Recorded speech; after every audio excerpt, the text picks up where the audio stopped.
एक शहर में सुरेश नाम का आदमी रहता था। उसकी एक बेटी थी, उसका नाम मधु था।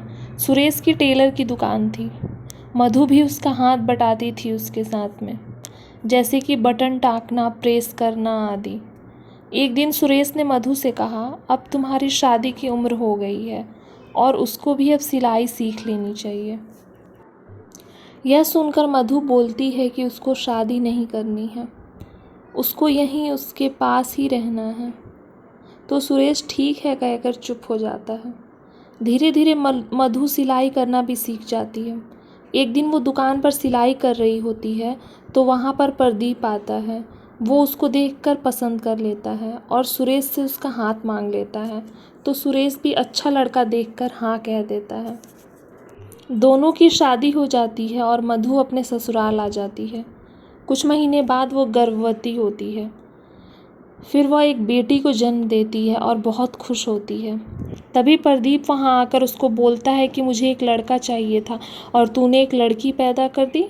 वह कहती है, क्या हुआ, यह भी तो हमारी बेटी ही है। वो कुछ नहीं सुनता और वहाँ से चला जाता है। फिर वहाँ सुरेश आता है और मधु से सारी बात बताती है। तो वो उसको बोलता है कि मैं प्रदीप को जाकर समझाऊंगा, तू परेशान मत हो। फिर वह प्रदीप के पास जाता है और उससे बोलता है कि क्या हुआ, अगर लड़की है तो दोबारा लड़का हो जाएगा। अभी तुम मधु और अपनी बेटी को घर ले जाओ। प्रदीप उसकी बात मानकर मधु को घर ले आता है। उसकी बेटी रोती और अगर मधु किसी काम में लगी होती तब भी वह उसको देखता नहीं था। ऐसे ही करते हुए दिन बीतने लगे। मधु दोबारा गर्भवती होती है तो प्रदीप उसको बोलता है कि उसको इस बार लड़का ही होना चाहिए, नहीं तो वो उसको उसके पिता के पास हमेशा हमेशा के लिए छोड़ देगा। जब दोबारा भी उसको पता चलता है कि लड़की हुई है तो वो वहाँ से बिना कुछ कहे चला जाता है। जब सुरेश को यह पता चलता है तो वो प्रदीप को समझाने उसके घर जाता है, पर प्रदीप उसकी कोई बात नहीं सुनता और उससे बोलता है अपनी लड़की और उसकी बेटियों को ले जाइए, ये मेरा कोई संबंध नहीं इन लोगों से। यह सुनकर सुरेश वहाँ से यह बोलकर चला जाता है कि मेरी बेटी मुझ पर बोझ नहीं है, मैं उसे और उसकी बेटियों को पालूंगा। मधु अपने पिता के साथ घर आ जाती है और सिलाई करने लगती है। समय बीतता है, उसकी बेटियां स्कूल जाने लगती हैं। मधु और उसके पिता जी तोड़ मेहनत करते हैं, पर एक दिन सुरेश इस दुनिया को छोड़कर चला जाता है और मधु अकेली रह जाती है। फिर वो अपनी बेटियों को अच्छी ज़िंदगी देने के लिए पूरा दिन सिलाई का काम किया करती थी। उसकी बड़ी बेटी आभा स्पोर्ट्स में बहुत अच्छी होती है।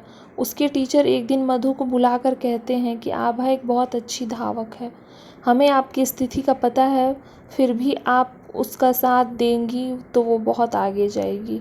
मधु यह सुनकर बहुत खुश होती है और अब पहले से ज़्यादा काम करने लगती है, जिससे वो आभा को अच्छे से रेस के लिए तैयार कर सके। वह दूध, फल, मेवे, पौष्टिक खाना सब आभा को टाइम से देने लगी। उसका नतीजा यह हुआ कि मधु और आभा की मेहनत रंग लाई। आभा ने स्टेट लेवल चैंपियनशिप में प्रथम स्थान प्राप्त किया। उसकी फ़ोटो अखबार में छपी।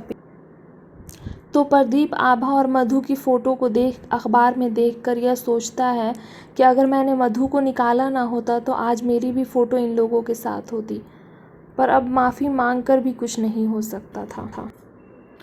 तो दोस्तों, इस कहानी से हमें यह सीख मिलती है कि आजकल लड़का और लड़की दोनों ही बराबर हैं। जो काम एक लड़का कर सकता है वह एक लड़की भी कर सकती है।